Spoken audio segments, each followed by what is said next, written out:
Hey there, it's Chelsea Rikard from a business law firm in Spartanburg, South Carolina. I help a lot of people who are interested in opening an LLC in the state of South Carolina, and I help them form it and answer any questions that they have about what are the ways that they need to operate it, what kind of documents they need. So I've seen a lot of LLCs and opened a lot of LLCs in the years that I've been practicing. Some of the common mistakes that I do see in those LLCs that have already been formed when they come to me, maybe years later, maybe 6 months later, is that they don't have an operating agreement, or maybe they don't fully understand who has the authority to do what inside of the LLC based on the way that they formed it. A lot of people mistakenly believe that if they just simply own 51% of the business and they have no operating agreement, then they basically have complete control of the business in a member managed LLC.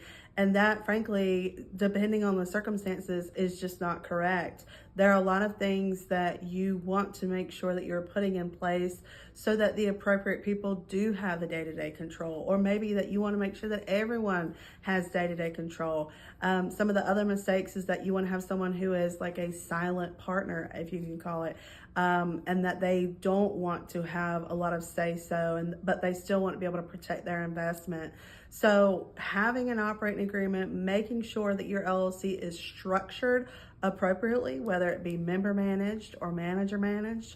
and making sure that that operating agreement addresses a lot of the what if scenarios between your relationship as owners, and also making sure that your LLC meets with your tax plan and you've had a conversation with your CPA about what your tax plan is with your LLC. A lot of these can be really, really important when you are forming the business. Not to say that you can't handle them years after you formed it, but you don't want to necessarily wait until an issue has arisen for you to then deal with that. So if you have any questions, you're considering forming an LLC, or maybe you just formed one and you want to be able to avoid some of these mistakes, or you have any questions, feel free to reach out.